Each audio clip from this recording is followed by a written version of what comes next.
Ça fait de nombreuses années que nous, les athlètes, on dit que l'intensité du calendrier est trop importante. L Peut-être cette année, a été exacerbée, dans cette difficulté et donc qui a posé, davantage de problèmes et je pense surtout, on en a plus parlé parce qu'il y a eu davantage d'accidents et notamment de top athlètes. Bonjour. Alors j'imagine que c'est une question que vous avez déjà entendue plein de fois depuis le mois de janvier. Comment vous allez? Dans l'ensemble, tout va bien. Alors c'est sûr que la situation, elle évolue pas mal, qu'au fur et à mesure, je me sens de mieux en mieux. Le genou, récupère en tout cas lui, de manière quotidienne et évolue dans la bonne direction. Donc, le chemin est encore, très long. Je suis à peu près à la moitié du cursus, même légèrement moins, mais, tout s'annonce correctement et l'ensemble de l'évolution se passe bien. Alors pour ceux qui n'auraient pas suivi, vous êtes en convalescence après une violente chute sur le Super G de Wengen, c'était le 12 janvier dernier. La rééducation d'un athlète de haut niveau, est-ce que ça ressemble à la rééducation de monsieur et madame tout le monde? Alors oui et non. Oui, dans le sens où il y a des protocoles qui sont identiques, c'est-à-dire que, on doit arriver à faire les mêmes choses, dans un certain délai.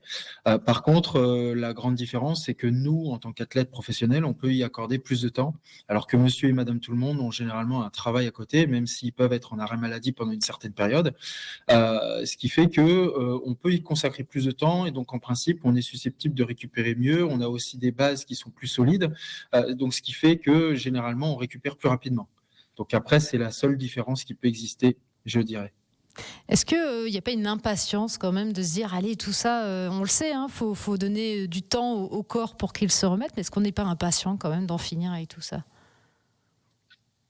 Je sais pas si on peut vraiment parler d'impatience parce qu'on sait que le processus, il est important, qu'on ne peut pas griller d'étapes d'une certaine manière, mais en même temps, oui, le chemin, il est quand même long.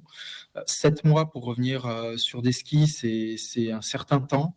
Au bout d'un moment, on ronge un peu son frein, je dirais, donc on il faut être patient, donc ça, c'est certain. Après, on ne doit pas griller d'étapes et ça, tout le monde en est parfaitement conscient.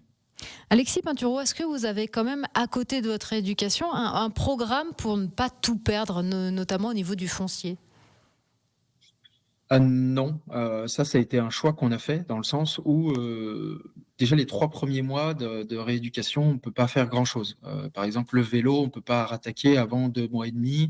Le vélo d'intérieur, oui, on peut rattaquer un peu plus tôt, mais, avec, uniquement des watts relativement bas. Moi, j'ai eu des complications sur le genou, je n'ai pas eu qu'un seul croisé, j'ai eu les ménisques qui sont venus se rajouter à tout ça, plus, des fractures, ce qui fait que, il y a beaucoup de choses qu'on peut pas faire. Par contre, après, au bout de 3 mois, c'est là qu'on rentre en réathlétisation. On a fini la rééducation et on attaque la réathlétisation. Et donc, à partir de 3, 4 mois, là, les choses s'accélèrent. On peut commencer à faire plus de choses. On a plus de liberté. Et donc, on peut recommencer un certain cursus de préparation physique. Et c'est à partir de ce moment-là qu'on va remettre finalement une vraie programmation avec du foncier et du renforcement qui va venir s'ajouter à tout ça au fur et à mesure. Alors Alexis Pinturo, ça fait des années que vous évoluez sur le circuit Coupe du Monde. Là, d'un coup, vous vous êtes retrouvé écarté de ce circuit, du circuit professionnel. Vous l'avez vécu comment? Je l'ai vécu, je dirais, comme les autres athlètes. C'est toujours un moment qui est pas facile à vivre, dans le sens où, oui, beaucoup de choses s'arrêtent. Pour autant, moi, ça a été la première grosse blessure de ma carrière, c'est-à-dire qui m'écarte du circuit pendant presque toute la saison. J'ai eu aussi quand même une grande chance, c'est d'avoir, une petite fille, pendant l'hiver, justement quelque temps avant ma blessure. Ça m'a certainement permis de penser à autre chose, de faire autre chose, de me déconnecter aussi du milieu dans lequel j'évolue et de pouvoir me concentrer un peu plus, sur ma famille, sur ma vie privée et prendre du temps aussi pour moi personnellement. Alors, avant cette chute à Wengen et puis cette blessure, vous aviez quand même fait une bonne dizaine de courses pour cette Coupe du Monde 2023-2024. Est-ce que vous avez pu quand même en retirer des choses ou est-ce que tout a été annihilé par la chute justement? Non, on peut bien sûr, retenir, des très bonnes choses. Je pense notamment, à la veille où, c'était mon deuxième départ en descente, à Wengen donc sur la descente de Wengen où je viens me hisser à la 9e place pour une deuxième descente en carrière avec des réels objectifs. C'était extrêmement prometteur, donc il y avait des très bonnes choses. En super G, ça restait relativement constant et puis après en géant, j'étais sur, 2 top 5, sur les 2 premières courses. Donc voilà, il y avait des bonnes choses. Après, il y a eu beaucoup d'annulations sur ce début de parcours. Et puis, ça m'a empêché du coup de pouvoir faire le reste de la saison où il y a eu beaucoup de courses qui sont venues se concentrer sur une deuxième partie de la saison. Donc, il y a eu des bonnes choses. Après, c'est sûr que d'une certaine manière, on repart pas de zéro, mais on repart sur des nouvelles bases. Et il faudra reprendre des repères, il faudra renforcer le corps à nouveau, le genou aussi surtout. Donc ça, c'est un processus qui va prendre du temps et il faudra être patient aussi dans ce processus et indulgent vis-à-vis de soi-même et au regard de l'évolution sur les premières courses et les reprises de la compétition. Est-ce qu'il y aura aussi une rééducation mentale, c'est-à-dire pour éviter d'avoir la peur de retomber, de se refaire mal? Ça, c'est quelque chose que j'ai en tête, dans le sens où il est clairement possible que quand je reprendrai le ski, je ressente quelque chose. Donc c'est quelque chose que j'ai en tête, c'est quelque chose que je pense commencer à travailler, commencer à discuter en tout cas avec certaines personnes, pour voir, s'il y a des choses à faire, s'il y a des choses, qu'on peut déjà détecter aujourd'hui, afin de mieux anticiper ma reprise sur les skis. Alexis Pinturo, vous le disiez, hein, cette pause forcée vous a obligé à prendre du recul par rapport à votre sport, à vous reconcentrer un petit peu sur votre vie personnelle. Est-ce que pour la suite, vos envies, vos priorités, c'est un peu plus clair ou vous sentez que les réponses, elles viendront peut-être un peu plus tard? Pour la suite, oui, alors les choses sont claires, c'est-à-dire que l'hiver prochain, je serai au départ des coupes du monde et l'objectif, c'est clairement les championnats du monde l'année prochaine, donc essayer de revenir à mon meilleur niveau, je dirais, l'année prochaine pour les championnats du monde. Après, il y a aussi la perspective des Jeux Olympiques de Milan-Cortina en 2026, qui sont les deux, je dirais, les deux points d'orgue sur les 2 prochaines saisons. Donc voilà l'objectif à l'heure actuelle. Les idées sont relativement claires sur ces objectifs-là. Et après, c'est du plus long terme. Il faudra refaire un point après les Jeux Olympiques. Mais clairement, après, il faut voir aussi comment les choses évoluent, comment la situation évolue avec ma reprise du ski, etc., et la reprise de la compétition. Est-ce que je devrais, par exemple, faire un choix sur les disciplines dont je prends le départ, ou est-ce que tout de suite tout ira bien et je me sentirai bien, j'aurai aucune douleur et que tous les voyants seront ouverts pour rester sur le même programme que je faisais par le passé. Donc ça, c'est des choses qu'il faudra prendre le temps de répondre au moment où je retournerai sur les skis et au moment où je reprendrai les compétitions. Oui, c'est-à-dire qu'entre le géant, le super G de la descente, ça va vraiment dépendre de vous, de votre corps et de l'évolution de tout ça. Exactement. Après, par contre, pour être présent sur les championnats du monde et les Jeux olympiques, ça c'est une certitude. Donc les objectifs ne changent pas. La seule question qui persiste, c'est sur combien de disciplines je serai présent et éventuellement sur quelle discipline je m'orienterai. Le skieur Alexis Pinturo est avec nous jusqu'à 17h30 sur Radio Mont-Blanc pour la semaine spéciale athlète. On fait une petite pause et puis on revient après. La suite de l'interview dans moins de 3 minutes, bougez pas. Cet après-midi, c'est au tour d'Alexis Pinturo au micro de Radio Mont-Blanc pour cette semaine des athlètes. C'est la suite de l'interview avec Audrey Bourdier. Alexis Pinturo, vous n'êtes pas le seul à être lourdement tombé à Wengen. Il y a eu Alexander Kilde, il y a eu Marco Kohler, il y en a eu d'autres avant, il y en a eu d'autres après. Suite à votre chute, il y a eu des voix qui sont élevées contre le calendrier. Pour vous, c'est vraiment une question d'intensité. Il y a trop de courses à la suite. D'ailleurs, vous avez poussé un coup de gueule vous avez été rejoint par plusieurs athlètes. Pour vous, quel est le problème? Pourquoi cette année ça se pose et pas les autres années? En fait, c'est pas cette année que ça se pose, c'est cette année qu'on en entend parler. Ça fait de nombreuses années que nous, les athlètes, on dit que l'intensité du calendrier est trop importante. Peut-être cette année a été exacerbée dans cette difficulté et donc qui a posé davantage de problèmes. Et je pense surtout, on en a plus parlé parce qu'il y a eu davantage d'accidents et notamment de top athlètes. Ce qui fait que ça a commencé à faire un peu polémique. L'ensemble des athlètes ont commencé à être entendus, repris par les médias, entendus aussi par la FIS. Forcément, quand il commence à y avoir un nombre d'athlètes extrêmement conséquent qui est blessé, la FIS en pâtit elle aussi. Et encore encore plus quand ce sont des top athlètes, que ce soit chez les hommes et chez les femmes. Donc du coup, ça a été quand même une grande problématique qu'ils ont commencé, on dirait, à écouter, et notamment pour l'année prochaine. Sur les premières briefs qu'il y a eu sur le calendrier de l'année prochaine, on voit qu'il y a clairement eu des améliorations et du travail de fait. Pour redonner un exemple justement de ce qu'on pouvait vivre par le passé, l'année dernière, il y a 2 ans, il y a un enchaînement qui existe, qui est à Val Gardena, Alta Badia. Il y avait 3 courses à Val Gardena, 2 courses à Alta Badia, ça veut dire 5 courses en 5 jours. Il n'y a aucun sport sur Terre aujourd'hui qui est professionnel, qui a une telle intensité, où on demande aux athlètes de faire 5 compétitions en 5 jours avec un niveau d'implication qui est de 100%, tout simplement parce que ce n'est pas possible. À notre niveau, on a besoin de repos. Certes, on est capable de donner énormément d'intensité sur certains jours, mais on a besoin de repos pour pouvoir maintenir un niveau d'exigence aussi élevé.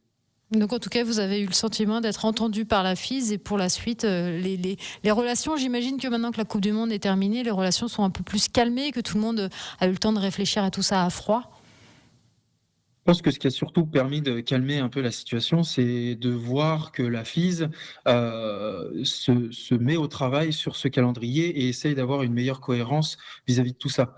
À partir de ce moment-là, il est clair que forcément les tensions commencent à être désamorcées et c'est dans l'intérêt de tout le monde qu'on arrive à faire des compétitions de la meilleure des manières, que le spectacle soit le plus beau possible et en même temps de préserver l'intégrité physique de tout le monde. Ça, c'est vraiment l'intérêt de tous, que ce soit de la FIS, mais aussi bien des athlètes que des partenaires, que des médias, et pour le bien-être de notre sport.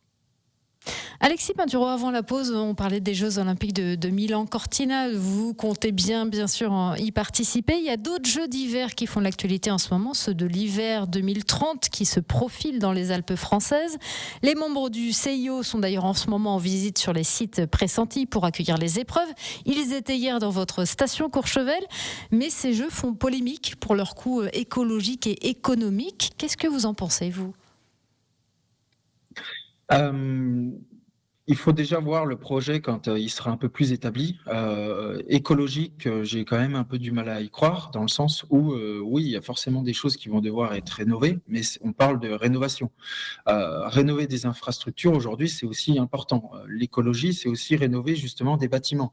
On connaît le nombre de passoires thermiques qui est en France, donc rénover ce genre de bâtiments sont extrêmement importants. À la montagne, on a quand même beaucoup de bâtiments qui sont énergivores et qui sont liés justement à une certaine vieillesse.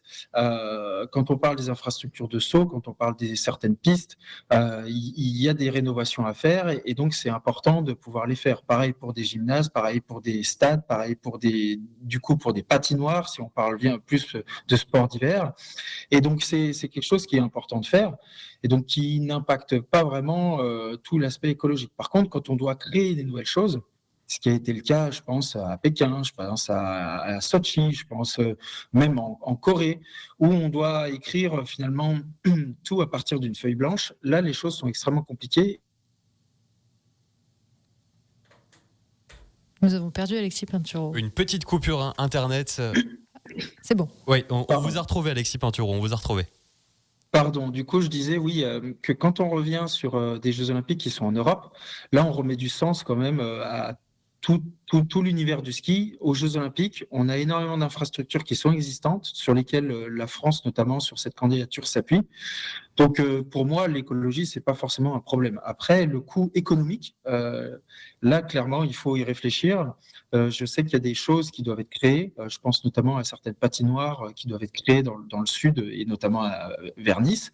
Ça aura forcément un coût. Donc, il faut avoir la meilleure perspective possible pour que ces coûts ne soient pas uniquement dépensiers et qu'il n'y ait pas de perspective d'avenir derrière. Donc, créer des patinoires, c'est important, oui, mais il faut qu'elles soient utiles pour l'avenir. Donc, comment créer des patinoires qui soient utiles pour le plus grand nombre et pour l'ensemble de la France et pas uniquement à Nice, avoir un certain nombre de patinoires qui vont devenir vétustes après quelques années. Alexis Pinturo, ces Jeux d'hiver de 2030, alors on ne sait pas encore si vous serez dans le portillon de départ, et je pense que vous non plus, vous ne savez pas encore. Si vous ne décidez de raccrocher les skis, comme on dit avant, est-ce que ça vous intéresserait de faire partie de la fête d'une manière ou d'une autre, ou non, on n'ira pas là-dedans ?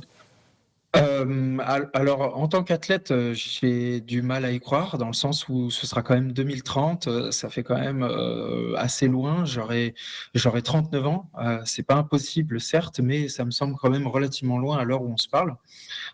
Quoi qu'il en soit, je pense que moi, j'aimerais apporter ma pierre à l'édifice sur cette, belle réalisation. C'est une fête, qui est extraordinaire, une fête sportive qui est extrêmement importante et motrice, qui est un bel exemple aussi de nombreuses valeurs. Donc, quand il s'agit de défendre le sport, pour moi, c'est toujours extrêmement important et notamment quand ça se passe dans nos régions. Donc, j'espère pouvoir faire partie de cette fête, de cette organisation, peu importe de quelle manière, si je peux aider, je serai là. Alexis Pinturo, la saison prochaine s'annonce très intéressante puisque déjà vous serez de la partie, mais il y a aussi Marcel Hirscher qui va faire son grand retour 5 ans après avoir annoncé sa retraite. Quelle a été votre réaction à cette annonce? Ça a été d'abord un peu d'étonnement, je pense que je suis tombé des nues comme tout le monde, comme tous les grands, passionnés de notre sport. Après, derrière ça, j'ai trouvé qu'il y avait quand même, une certaine motivation de sa part parce qu'il c'est pas un choix, qui est uniquement anodin de dire: «Ah, je reprends et puis on advienne que pourra». Non, au contraire, je pense qu'il a bien calculer les choses, il est confiant vis-à-vis de son choix et je pense que pour lui, c'était important. Donc pour le ski, c'est une très belle nouvelle. Je pense aussi à un Bratton qui refait son retour, pour le Brésil. Je pense aussi, ben, au retour de tous ces athlètes qui ont été blessés. Ce qui fait que l'année prochaine, oui, s'annonce, très intéressante pour, de multiples raisons, que ce soit chez les hommes ou chez les femmes. Alexis Pinturo, merci beaucoup d'avoir été notre invité ce soir sur Radio Mont-Blanc pour notre semaine spéciale des athlètes. On vous souhaite un bon rétablissement, des bonnes vacances j'imagine, et puis une bonne reprise fin août normalement du coup, si j'ai bien compté. Fin août sur les skis, oui. Alors la reprise sera bien avant pour tout le reste, mais fin août sur les skis et je reste bien entendu dans le processus de rééducation, réathlétisation, qui a déjà pris depuis, quelques mois maintenant. Eh bien, Merci à merci tous. beaucoup.